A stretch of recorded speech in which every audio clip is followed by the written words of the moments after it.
Hello, Rob. Hi, David. Robert Fletcher. Rob is a good pal. He's a colleague as well. We're very similar.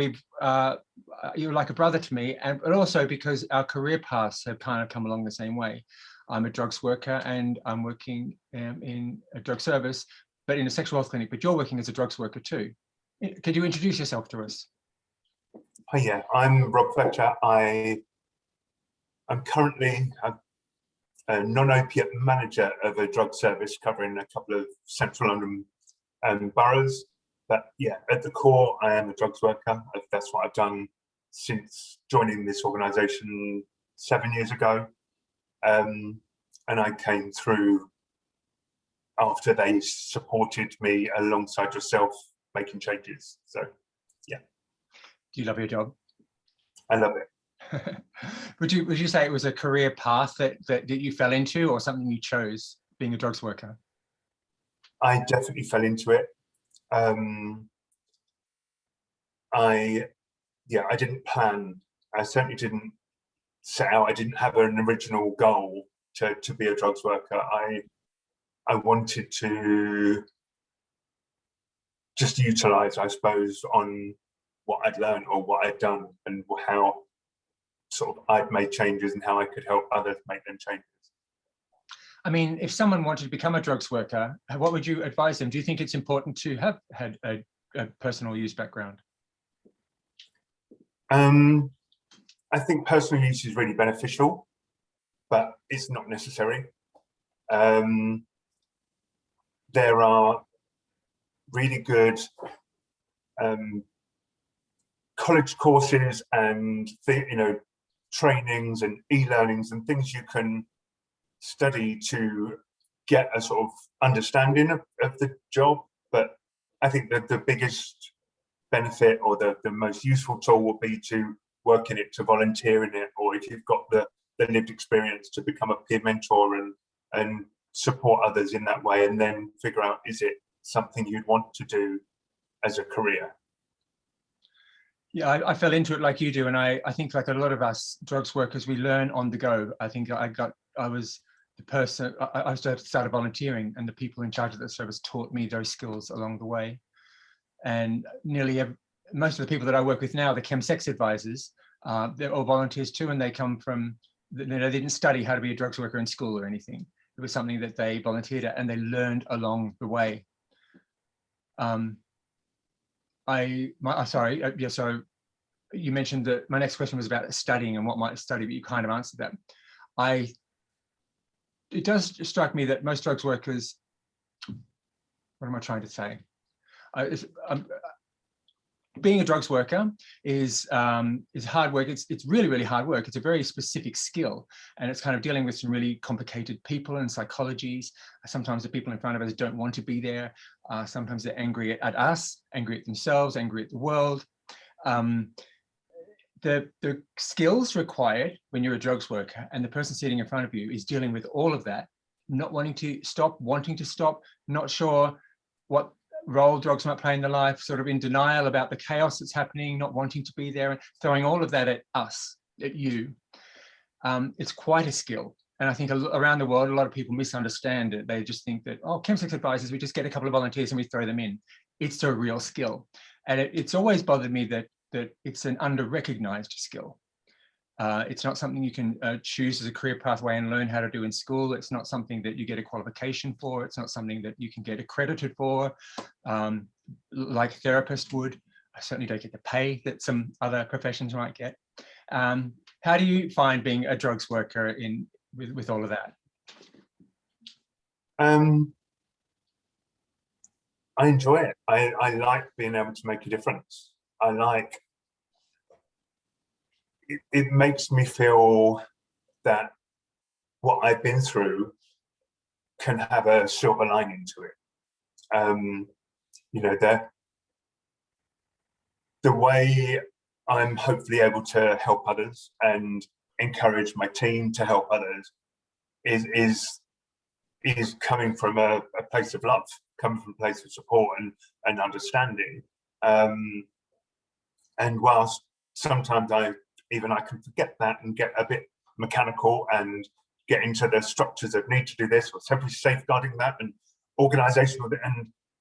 But at the core of it, I come back regularly to, oh no, this is why I do it, or this is what we're doing it for. And you get the lovely feedback every now and again, or you see the difference in someone, or you help someone get from suicidal to, happy, or being able to make that difference and support people in that change is really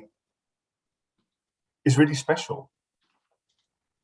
It is the chaos that we work with, and quite often we don't get to see the finished product, because quite often the chaos is where the drugs worker comes in, and sometimes when a person is feeling more in charge of their choices, more able to achieve their goals and feeling more structured, it's usually they move on to other kinds of therapy, and so we don't always see the finished journey.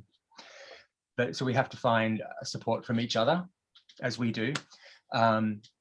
And also when at the end of the day, when you're feeling like you're failing, when a person is trying to achieve their goals but keeps on lapsing and they're really angry and upset and they think it's our fault, we wonder if we're being good enough. Sometimes all we have is each other. Yeah. Do you have good supervision or support networks in your place of work? They're good. I mean, there is a number of support networks. There's the initial sort of organizational supervision of, are we ticking the right boxes and are we covering what we need to cover? But there are numerous other supports, whether it's the psychological, whether it's team meetings, whether it's safeguarding meetings, whether it's the one-to-ones that we create informally. There's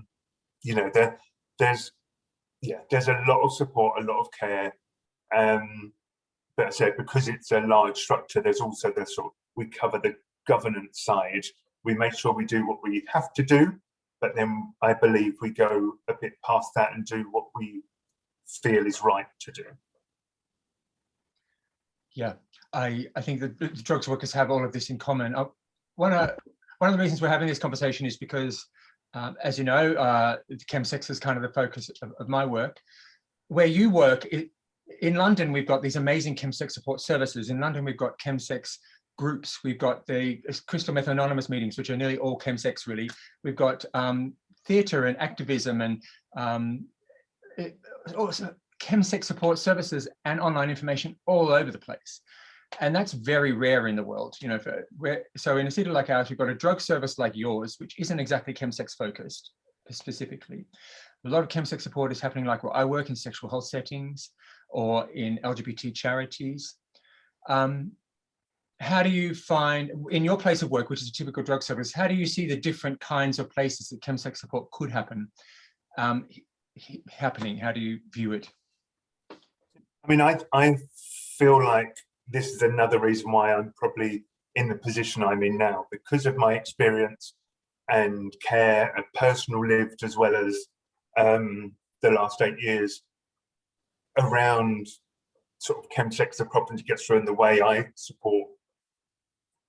My organisation has sort of put me in a position that I can help create these pathways. So alongside our regular sort of reclaim pathway that we offer, sort of took the standard non-prescribed clients,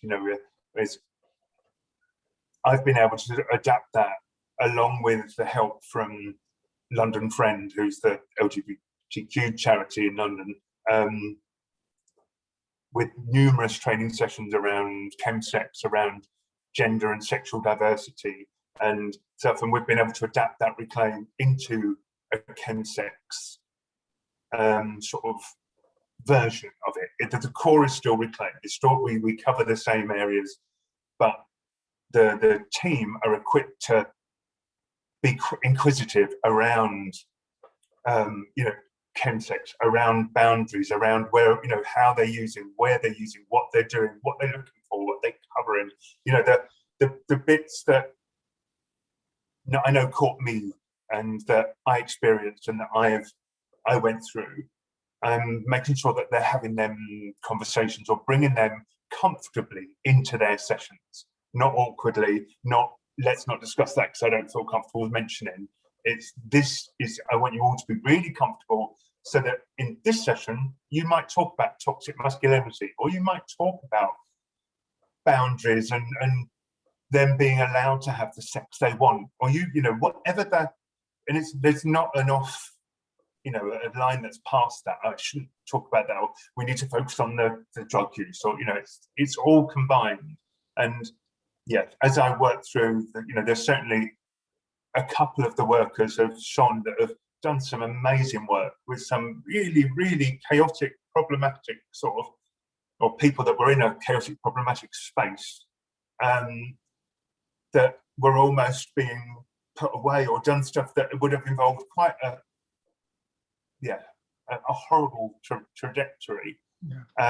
They've been able to bring them around and put them on a much more optimistic path.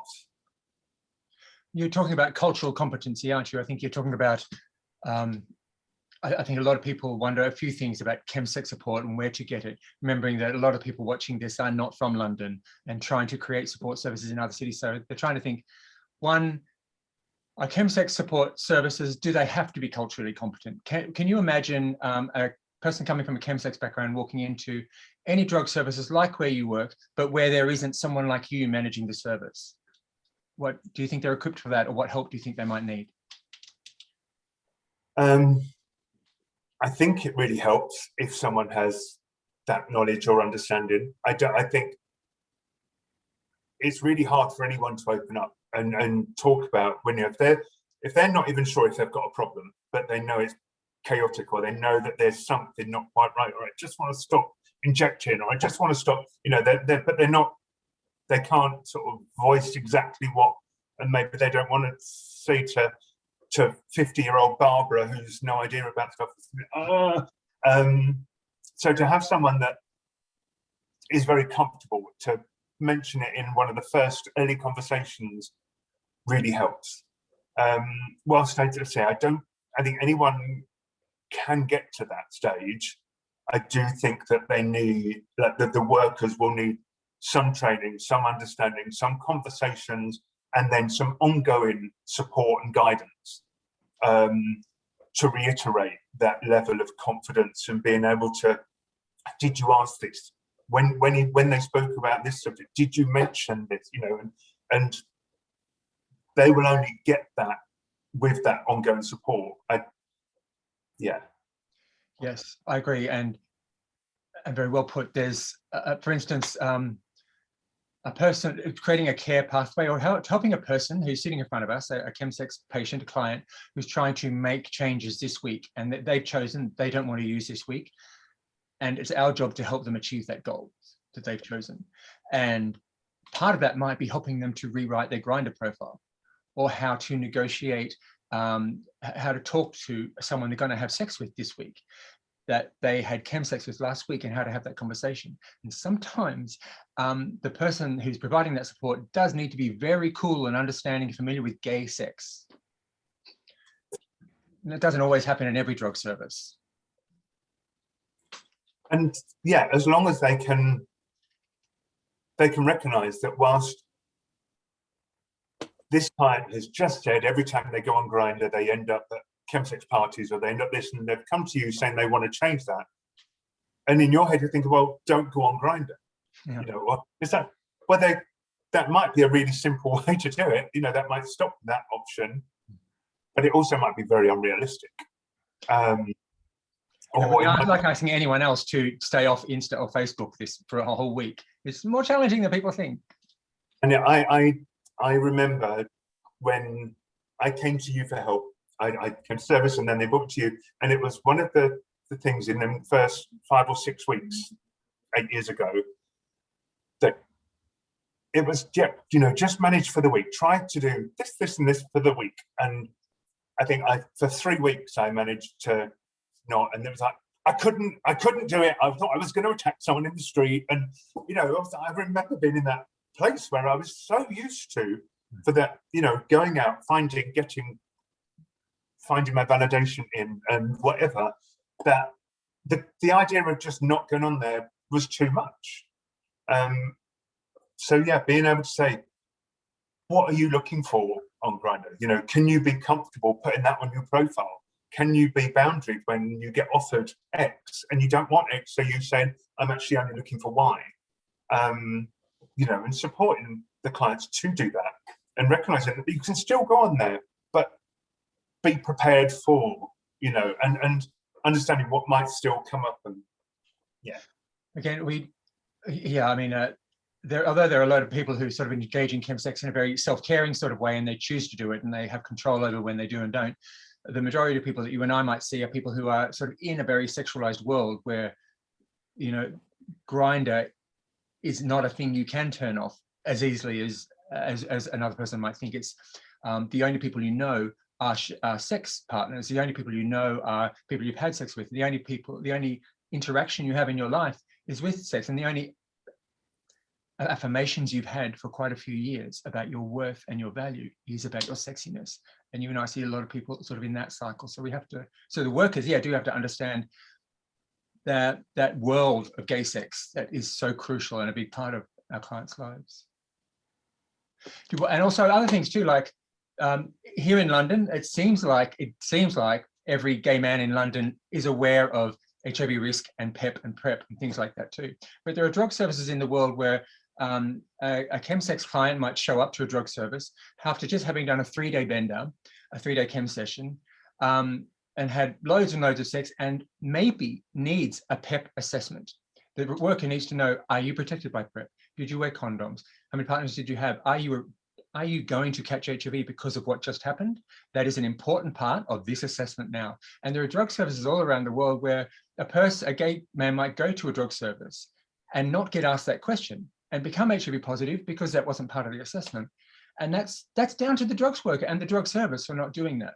I think part of my work, and I know you care about this too, is if we're trying to make drug services chemsex competent, is really understanding the world of gay sex and all that it encompasses. I'd like to think you're probably solely responsible for putting those things into the support for chemsex patients at your service. I've certainly been the main driver, I believe, because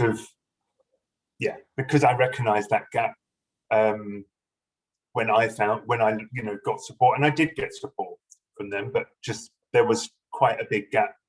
I'd like to think that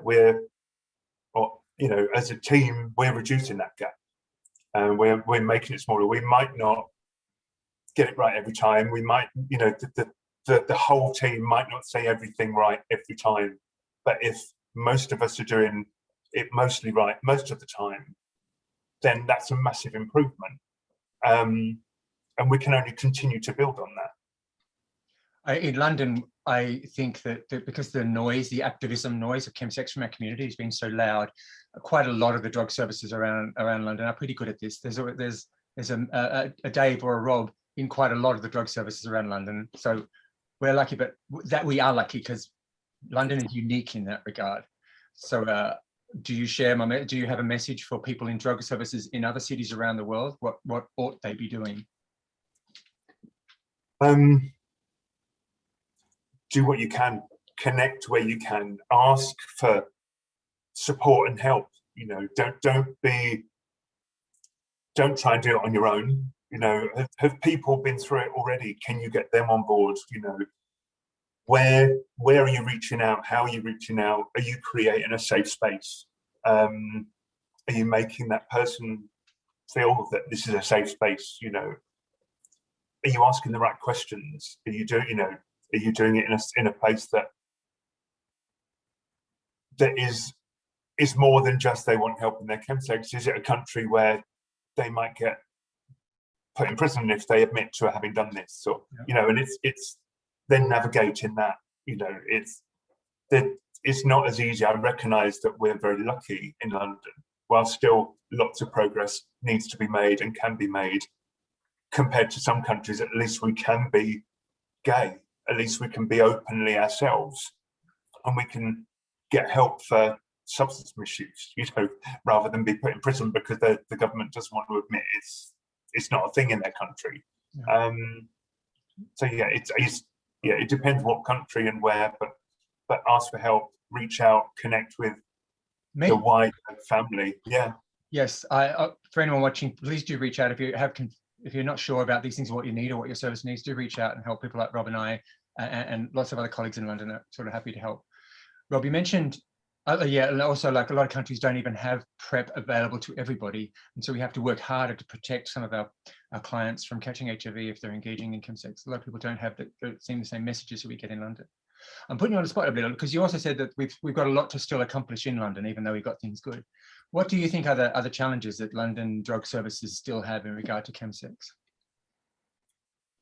I think it's making it London-wide. Right. So whilst the grinder has made chemsex spread very, very far and wide very quickly, you know, and it more than just London-wide, but nationally, you know, around the whole of the UK, in other countries. Grinder helped that, not that Grinder's responsible for it, but it helped that spread a lot quicker and wider. We want the services, I'd like the services to do that. So the way the services are commissioned and paid for, it's all very borough specific. So I help in these 2 boroughs, and I know someone else who does a great job in that borough. However, if you live in that borough, sorry, you know, and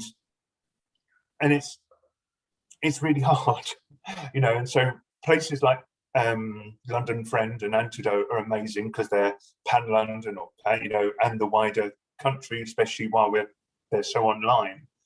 But with the formal, drug substance misuse services that have got the money behind them that can help get you into rehabs and do the more structured work, you need to be living in the right place. So until all of the places are the right place, then that's still work to be done. Okay, so you bring me on to, for instance, a GHB detox. If someone was dependent on GHB or GBL, using it every day and needed a detox, they might not need a gay-specific person that understands gay sex, because what they need is the very highly skilled psychiatric detox program. Is that something that people could get if they were coming to your service? Yeah, and sorry, it can happen really quickly. You know, I worked with someone quite recently, and whilst they hadn't admitted they were using anymore, they were working with someone and they were saying they're abstinent, I'm abstinent. And I had one conversation with them, and some of the things you've mentioned sound quite similar to how someone who would be dependent using G would be. And it was silence, and it was, where does this information go? And it's okay now. And so we tried, then they opened up, we tried to sort of ascertain exactly the levels, keep a diary, what can we do? Can we do this in the community? Very quickly realized we couldn't, and got into a detox literally within a couple of weeks. And yeah, so within 3 or 4 weeks of actually me speaking to them, they were no longer G dependent. They were out, they were sort of safe from that. Whilst there was still a lot of work to do, it meant that at least their lives aren't as much in danger as they were that week or that day. And yeah, having the resources to be able to do that is fantastic. Having a service that supports that. But you say, you know, I'm very lucky being in central London, where the boroughs are well off and very targeted and focused on that. Yeah, yeah. I mean, there's a lot of people have a lot of fear about going to drug services and getting help. I think asking for help with any kind of drug issue can be nerve-wracking, because people think they're going to label me an addict, or they're going to force me to stop, or I'm not sure what changes I want to make yet, and they're really frightened to come forward. And of course, when they do come forward, sometimes they find that the people in the service don't know how to talk about gay sex, haven't heard of Grindr, or don't want to talk about bum sex, don't know about PrEP or HIV stuff, can't do G detoxes in some cases too frequently. And so they try to find other places to go to, like the charities, and sometimes the charities are brilliant, but they can't do the medical stuff like detoxes. And then some people go to sexual health clinics, and sexual health clinics are great too in London because they're pan-London as well.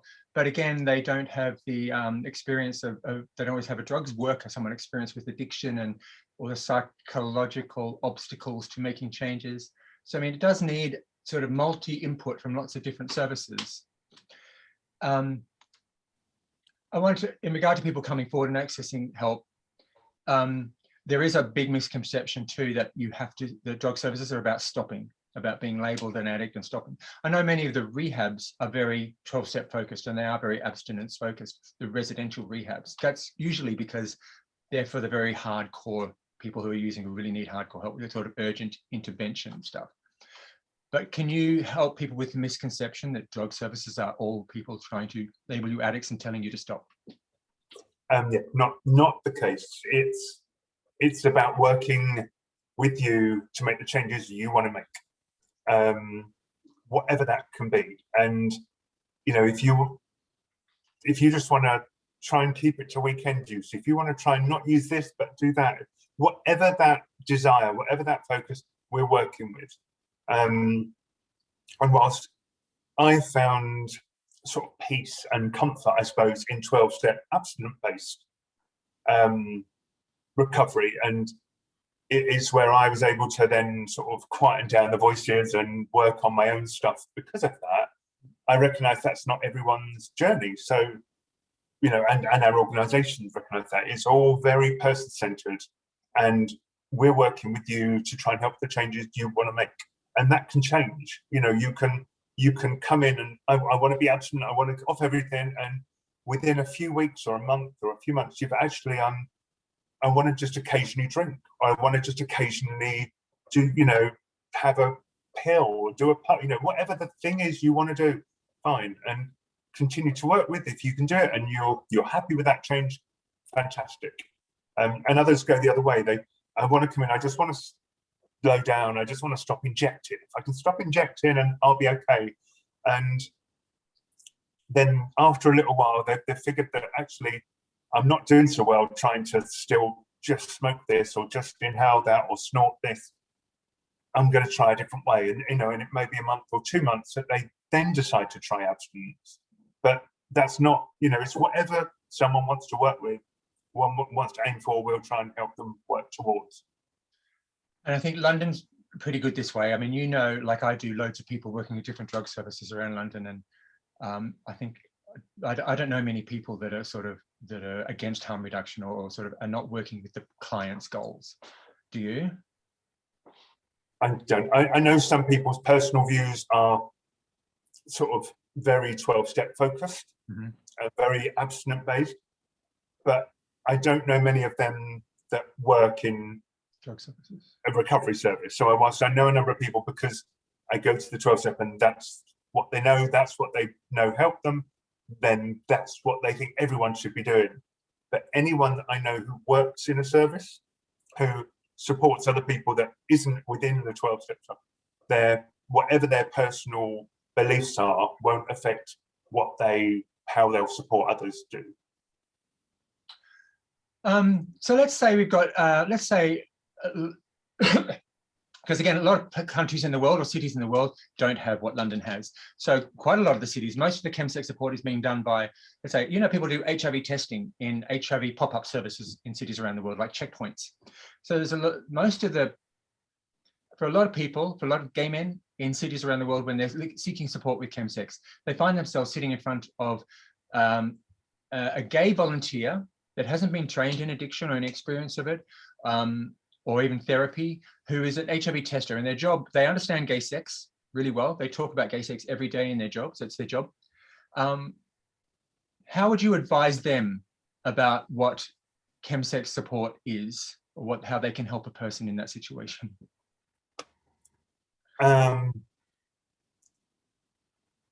There is a lot of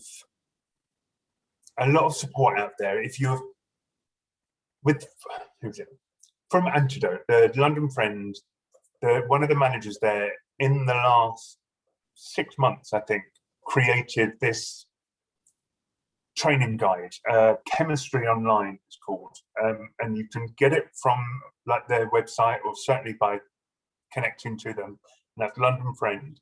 There's 14 different topics covering the impact on chemsex to someone's lives, or exploring self-esteem, or navigating apps and social media, or taking the first steps to healthy sexual experiences, or like just a variety of stuff that some is very chemsex related, some is sort of the connecting, you know, being a man, exploring self-esteem.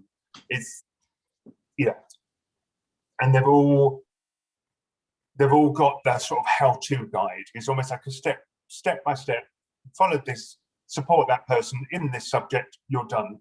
And you could find 5 or 6 of them that make the most sense for the client you're working with.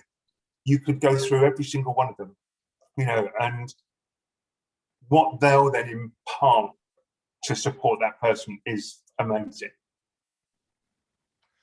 I'll link that below because it is a great resource. Yes, I'll link that below so people can find it too. I'll also link some other things like that. I think if you're working in a more clinical environment, then you need to know about some of the like medical things like a detox. There's a thing called Project Neptune, which I can link below as well, and some other self-help resources too. So you advise them to, they don't have to, are you saying they don't have to be fully experienced drugs workers? They can still help just by accessing some stuff online and giving some information. Yeah, and being willing to help. You know, if you've got that willingness and that empathy and you want to support that person, there's stuff that can help you. And after a while of using this stuff, you will get more competent, but you don't need to know everything initially. You don't need to understand everything to be able to help. Just know enough so that you don't cause harm. That's good, yes. An analogy that I would like to use is that there was a period when I was drinking, I'm going back a few years, but a period when I was drinking really heavily during my 20s. And it wasn't, again, I wasn't an addict and I didn't have a big problem or anything, but I was drinking a lot and it was affecting some things. But somebody said to me when we were going to a bar, you know, they said, you know, you don't have to drink today just because we're going to a bar. You can drink a Coca-Cola. I was like, that had never occurred to me. I thought you go to a bar, you drink, that's what you do. But just because some kind person says, you know, you don't have to, you can be there and not drink it. It's like, it wasn't a difficulty for me. I didn't need therapy to have Coca-Cola in a bar. I didn't need to go to a 12-step group. I didn't need to get any therapy at all. I just needed to say, oh, I'm going to do something different today. And I was quite capable. I think a lot of the gay men who are sort of maybe struggling with chemsex haven't actually thought, I'm going to have a weekend off. I haven't actually tried. It's what I always do. It's what all my friends do. It's how I spend my weekend. I've never thought to have a weekend without chems. So a drugs worker or a non-drugs worker, just any person in that environment can sort of suggest, do you want to try a week off and come back and let me know how it was next week? And that's an amazing way to help somebody. That's exactly what you said to me. Oh, did I? And it did really help me, and it was amazing. Okay. So yeah, thank you. Such a long time ago. Such a long time. Are there any, okay, so there are heterosexual drugs workers who work in traditional drug support services. So for instance, your colleagues who are very nervous about offering chemsex support service because they think, I don't know about gay sex. I don't know about grind. I don't know what that is. I'll put my foot in it. I'll get something wrong. I'll make a fool of myself. I'll look homophobic. So they're too scared to sort of say, do you want to have a weekend off? Do you have any advice for people like that?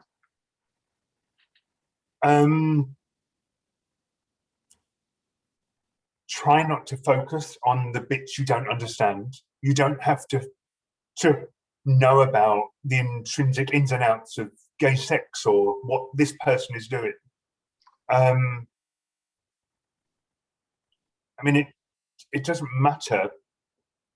At the core of it, it doesn't matter that it's a man and a man. It's just this person that's coming to your service that wants help. And you can find this. You can find the stuff that is problematic for this person the same way that it is for someone else. Whether that's, you know, are they using because of unhealthy coping mechanisms? Are they using to block out feelings? Are they using, you know, like and seeing that will put them in the same category as someone else for you. They're just doing it possibly with crystal meth in a sex environment as opposed to heroin in another place or whatever it is. So try to think,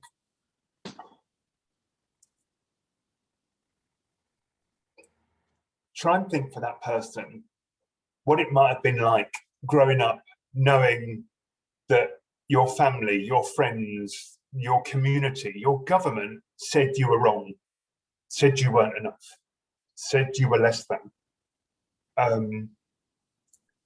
And then try and think, well, that might be why they're using, that might be why, because they haven't realized that whilst things have changed, that person is still living that life. They're still believing what they've been taught growing up, and think, how can I help that? How can I remind that person he's enough and he is good enough? He's not less than. That's the core, I think, of what makes a really good human being, but a good drugs worker, and where it starts, right? Just being able to hear and know that this person is vulnerable in front of me. It was really beautifully put. People really do get confused when they're thinking, I need to make a change and I'm not sure where to go. Do I need psychosexual therapy? Do I need a therapist? Do I need a drug service like yours? Do I need a sexual health clinic? Do I need an LGBT charity like Antidote? Do I go to my GP? They really don't know where to go. And I think chemsex, the reasons why people might develop a problem, sometimes it's just physical addiction like G, and it's got nothing to do essentially with gay sex, not at that point. Or they're masking a self-loathing and trauma, and it's not so much about the sex, but that just happens to be a part of how they use their drugs.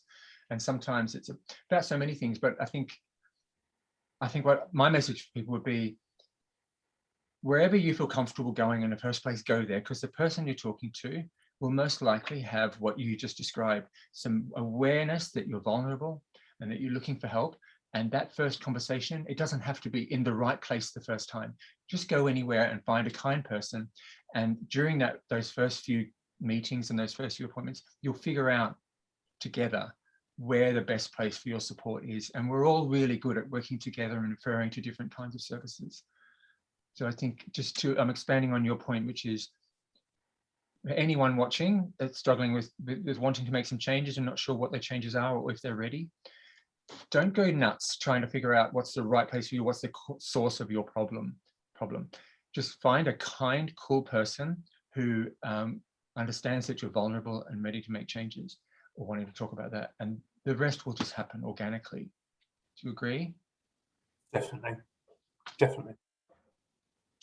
So imagine, Rob, that somebody watching is from this, I don't want to name a city because that would be unfair.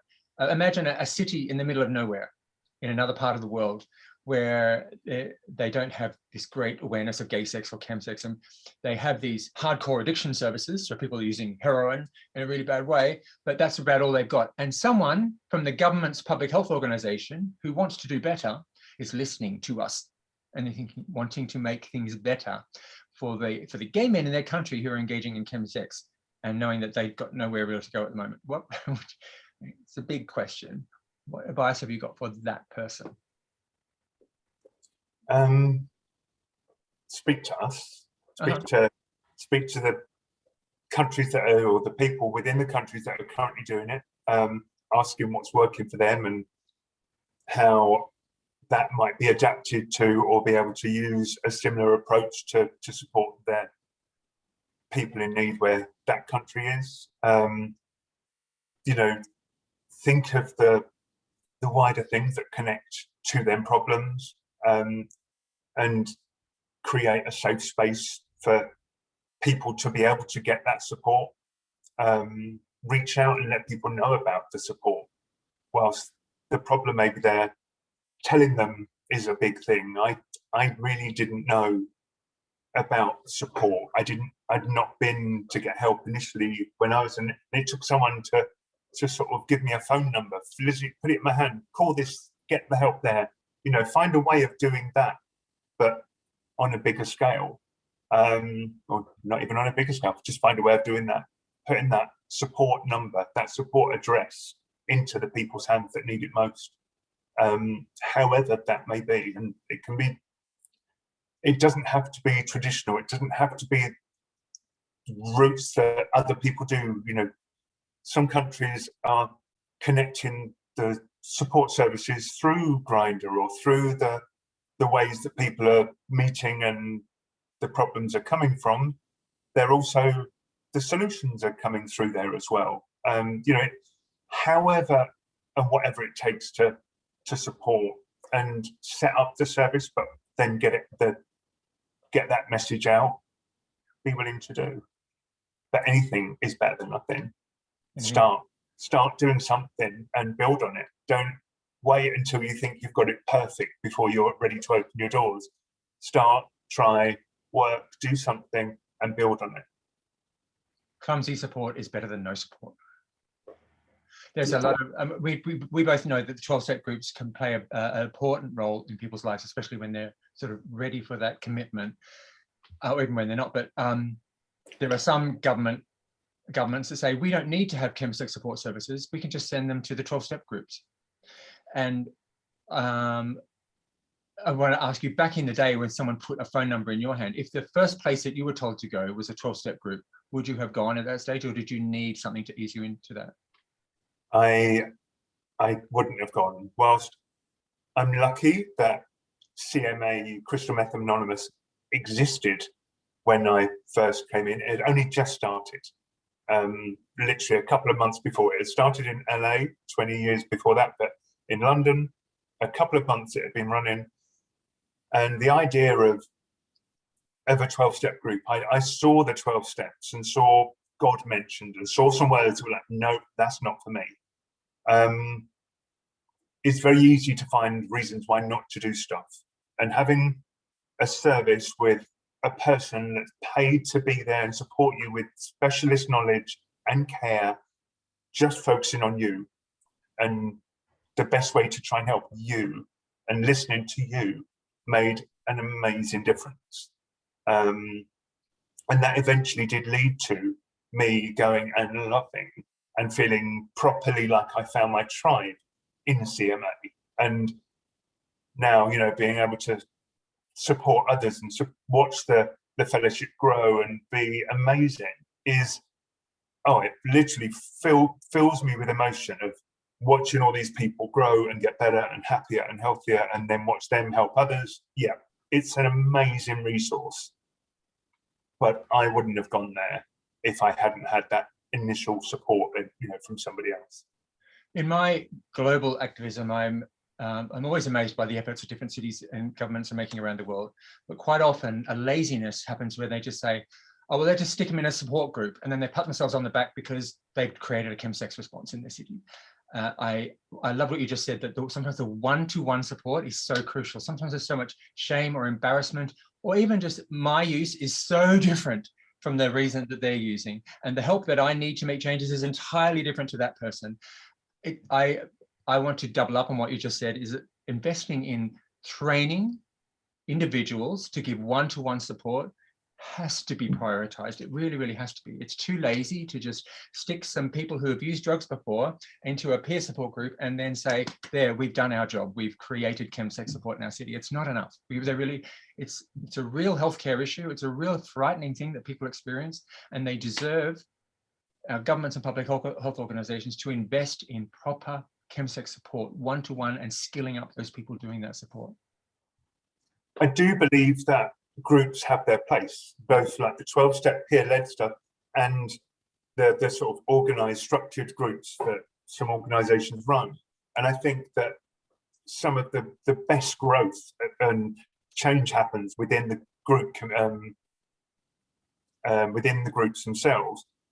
But so many people can't get to that because of that initial fear, concern, difference, you know, separation, whatever the thing is. And no matter what they're told, and even if that's the only thing that they're offered, well, I won't go to anything then, you know. And I see that. And whilst, you know, we think, oh, as a people management thing, oh, we can support more people. One person can run a group with 6 people or 10. It's like, great.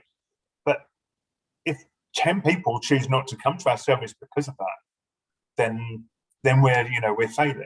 So it's being able to do both, you know, get the one-to-one, do the care support, and then hopefully help them get into a group so they'll recognize and do the further sort of growth and learning, I suppose, within that structure, and then they can go on again. But yeah, one-to-one, massively important.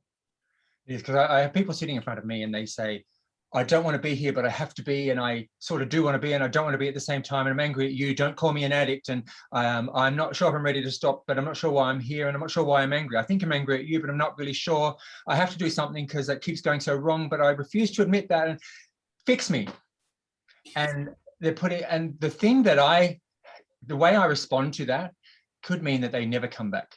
The way I respond to that could be the wrong advice, the right advice. Someone taught me, someone invested in teaching me how to be a drugs worker, how to say the right thing, how to manage that kind of denial and ambivalence and fear and psychological backward and forward and the terror and the confusion. And someone taught me skills, therapeutic skills and training skills and harm reduction skills, how to do that. And I do agree with you. I think that governments around the world should be investing in that, and Chemsex support should be inclusive of peer groups, but also very specifically one-to-one support, because everyone's relationship to their drug is, and to the sex they have, is so unique. Sometimes it does need one-to-one tailored support, as you do.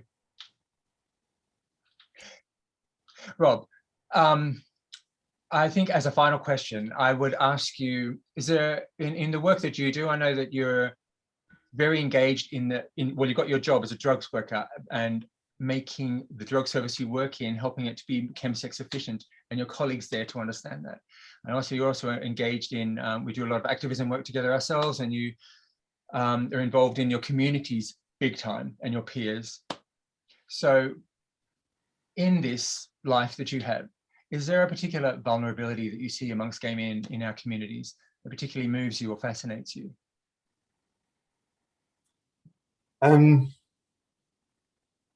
No, I see some things that just come, or that come over and over again. And I say, whether it's with the slightly older cohort, sort of, and I'm putting probably 10 years younger than me plus, okay, that grew up with the constant barrage of where, being as a non-cis straight white whatever, then you're different, you're less than, you're whatever, and that's so in depth, it's so in their psyche that being able to change that is almost impossible. And so they medicate, so they find ways of doing that, but then it comes out in other ways. And whether the issues around their bodies has kept them to not being happy, whether it's accepting their gayness, whether it's accepting that they're camp and they don't want to be camp because that doesn't fit the mask ideal that they think they need to be, or whether it's just recognizing whatever that issue is, that you're okay, but getting someone to really listen and hear and believe that, because whatever that issue, whatever the thing that doesn't sit comfortably, when you start to realize that actually whatever I am is okay, and you can change that, you can want it to be better, you can, if I'm bigger than I want to be, I'd like to be a bit trimmer, I'm finally back at, swimming and doing more exercise, but I no longer think I'm unlovable because I'm bigger.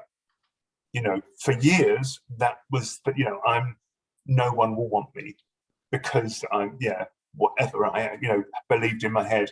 Whereas now, that's not the case. And people like yourself helped me get there.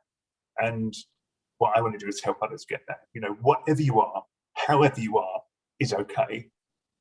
And you can still make changes and be different and work towards goals, but what you are right now is enough. Oh gosh, I adore our friendship. I think our community is really, really lucky to have you. I love you very much. Thank you for the kindness that you show. That's all you need, Reed. If we took away all of your skills, just the kindness and empathy is what anyone needs to be a good community member. And you're one of the best. Thank you, Rob, for today. Thank you very much, David.